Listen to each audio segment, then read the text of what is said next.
Gamble. Not gamble. Gamble. Not gamble. Gamble. Not gamble.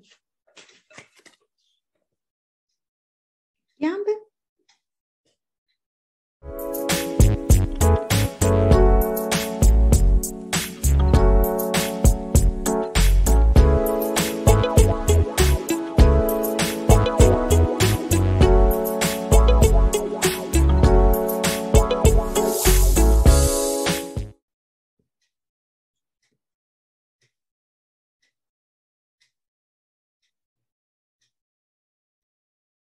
Hey folks, welcome to our channel फिनरिव्स। आज के episode में हम discuss करेंगे स्टॉक मार्केट को लेकर के लोगों के बीच में बहुत सारे मिथ्स हैं, रॉन्गफुल अजम्पशंस हैं, ओके, गलत फहमियां हैं कि स्टॉक मार्केट एक गैम्बल है, सट्टा बाजार है, जहां पर लोग अपनी किस्मत आजमाने आते हैं।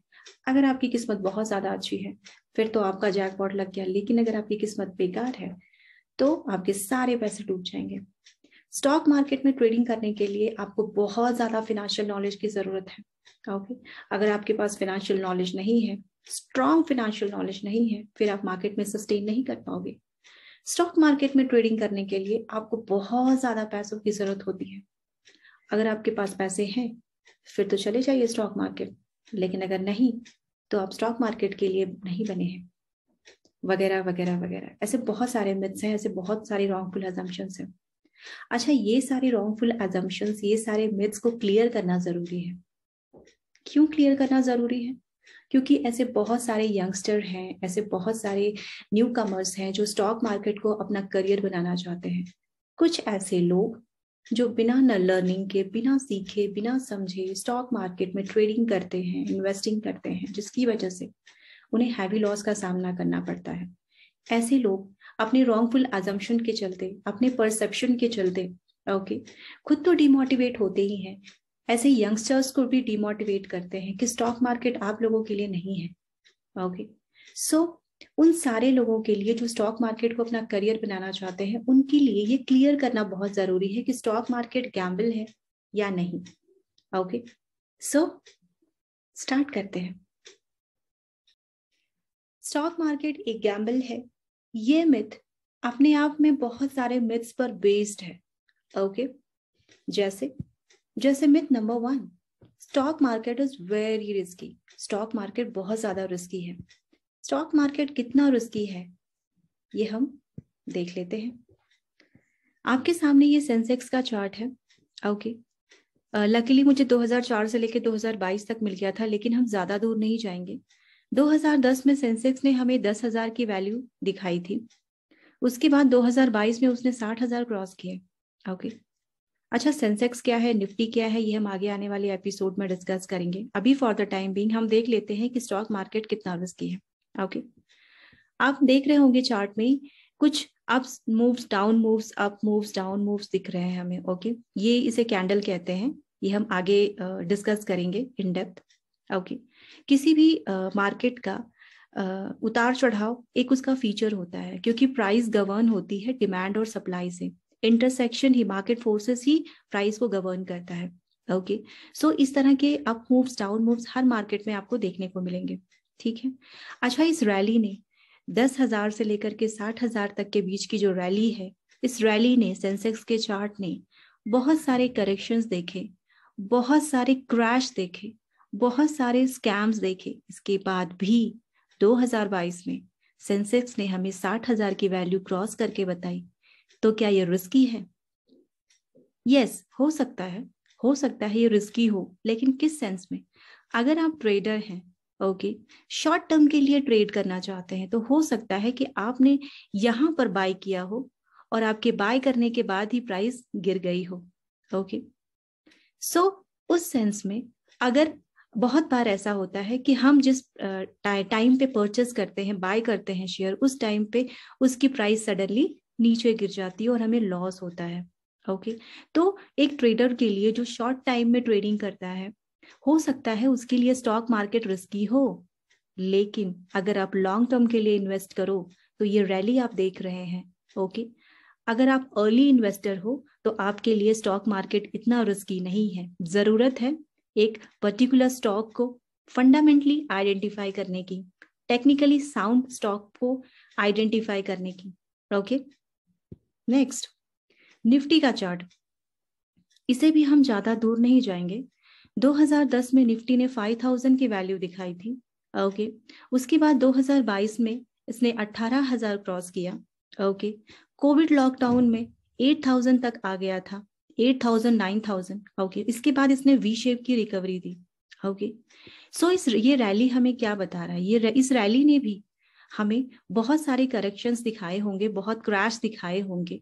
ओके, बहुत सारे स्कैम्स भी दिखाए होंगे, लेकिन इसके बाद भी अगर निफ्टी ने 18,000 का लेवल 2022 में क्रॉस करके दिखाया हमें, तो क्या ये बहुत ज्यादा रिस्की है?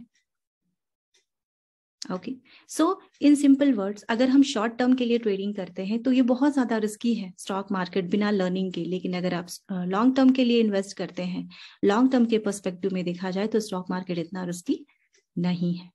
Okay, myth number 2, stock market में ट्रेडिंग करने के लिए, इन्वेस्टिंग करने के लिए बहुत ज्यादा फाइनेंशियल नॉलेज की जरूरत होती है। ओके, आप डॉक्टर हो सकते हो, आप लॉयर हो सकते हो, आप इंजीनियर हो सकते हो, पर आप ट्रेडर नहीं हो सकते। चेक कर लेते हैं। अगर हम राकेश झुनझुनवाला जी को भूल जाएं, अगर हम रामदेव अग्रवाल जी को भूल जाएं, mister Vijay Kedia BCom, mister Porinju Veliyath law graduate, mister Ramesh Damani HR specialist, mister Radha Kishan Damani DMart का नाम तो सुना ही होगा, अंडर ग्रेजुएट। ये लोग कौन है? सक्सेसफुल बिलियनियर्स हैं, इंडियन इन्वेस्टर्स। ओके, ये डेटा मुझे गूगल से मिला है, आप लोग भी चेक कर सकते हैं। ओके, ये सब हमारे लिए इंस्पिरेशन बन सकते हैं। ओके, इन सब की एजुकेशन में एक चीज बड़ी कॉमन रही, वो है लर्निंग। लर्निंग किस चीज की? एनालाइज करने की। एनालिटिकल स्किल से आप स्टॉक मार्केट में ट्रेडिंग भी कर सकते हो, इन्वेस्टिंग भी कर सकते हो, अच्छी चंक क्रिएट कर सकते हो, अच्छी वेल्थ क्रिएट कर सकते हो, अच्छा कंपाउंडिंग इफेक्ट ले सकते हो। ओके, सो स्टॉक मार्केट में सस्टेन करने के लिए ये जरूरी नहीं है कि आपके पास फाइनेंशियल नॉलेज बहुत ज्यादा होनी चाहिए, लेकिन आपके लिए लर्निंग आपकी अच्छी होनी चाहिए। नो डाउट, किसी भी फील्ड में आगे बढ़ने के लिए हमें लर्निंग की जरूरत होती है। वो कहते हैं ना, सीखना बंद तो जीतना बंद। ओके, सो इसलिए बहुत ज्यादा जरूरी है कि आप FinRibbis को लाइक, शेयर एंड सब्सक्राइब करें और FinRibbis के साथ बने रहें। Okay, myth number 3, stock market को अपना करियर बनाने के लिए आपको बहुत ज्यादा पैसों की जरूरत होती है। कितने पैसों की जरूरत होती है? चेक कर लेते हैं। आपके सामने जो चार्ट है वो HDFC बैंक का है। HDFC बैंक ने 2010 में हमें 100 की प्राइस दिखाई थी। ओके, 2022 में उसने 1600 क्रॉस किए। ओके, ये जो आप रैली देख रहे हैं, इस रैली ने 2010 से लेकर के 2022 के बीच में हमें बहुत अच्छी चंक दी, बहुत अच्छा वेल्थ दिया। ओके, तो ये जो 100 रुपीज इन्वेस्ट करके हमने उसे 2022 में जो 1600 बनाए हैं, ये बहुत ज्यादा इन्वेस्ट करने के बाद बने हैं? नहीं, 100 रुपीज वही अमाउंट है जो हम और आप जैसे लोग चाय और बिस्किट पे खर्च कर देते हैं। Okay, next Britannia. हम चाय और बिस्किट का कॉम्बिनेशन हमें बहुत अच्छा लगता है, लेकिन जब हम इन्वेस्ट करने की बात आती है तो हमें लगता है कि शेयर मार्केट क्या है? एक गैम्बल, सट्टा बाजार। कौन भरोसा करे? 2010 में 250 की प्राइस थी ब्रिटानिया की, 2022 में 4000 क्रॉस किए। एक अच्छी वेल्थ, एक अच्छा चंक, जिसने 2010 में 250 रुपए इन्वेस्ट किए होंगे, आज उसने 2022 में 4000 बना लिया उसे। तो क्या ये बहुत ज्यादा पैसे इन्वेस्ट करने पे मिले हैं? नहीं। बलरामपुर चीनी, हम इसे ज्यादा दूर नहीं देखेंगे। कोविड क्रैश में ये प्राइस 80 तक आ गया था। ओके, इसके बाद इसने वी शेप की रिकवरी दी, 2022 में 500 क्रॉस किए। बलरामपुर चीनी एक शुगर स्टॉक, शुगर हम डेली लाइफ में यूज करते हैं, लेकिन जब बात इन्वेस्ट करने की आती है तो हम कहते हैं शेयर मार्केट एक गैम्बल है। ओके, बलरामपुर चीनी ने भी शॉर्टर टाइम में, कोविड क्रैश के बाद ही, इसने एक अच्छी वेल्थ एक अच्छा चंक दिया कंपाउंडिंग इफेक्ट के साथ। ओके अच्छा, ये सारे स्टॉक्स जो आज फिनोरेबिस डिस्कस कर रहा है, इसका मतलब कोई रिकमेंडेशन नहीं है बिल्कुल भी। ओके ये सिर्फ एजुकेशनल पर्पस के लिए यूज किया जा रहा है। ऐसे बहुत सारे स्टॉक्स हैं जो फंडामेंटली साउंड है, टेक्निकली साउंड है। जरूरत है आपको एनालाइज करने की, एनालिटिकल स्किल स्ट्रांग बनाने की, और ये कैसे स्ट्रांग होगी, कॉम्पिटेंसी से, अपना कॉन्फिडेंस बूस्ट करने से और फिनोरेबिस के साथ बने रहने से। एट लास्ट आज के एपिसोड में हमने क्या डिस्कस किया?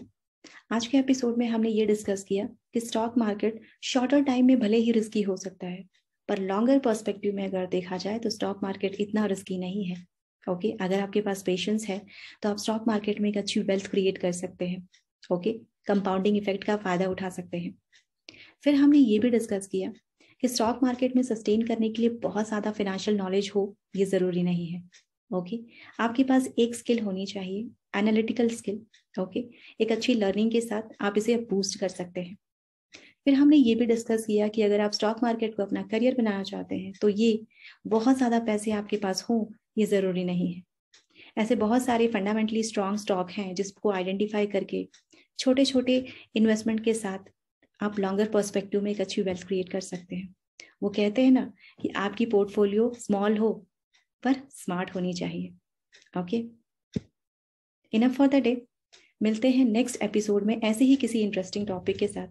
तब तक आप फिनोरेबिस को लाइक, शेयर एंड सब्सक्राइब करते रहें।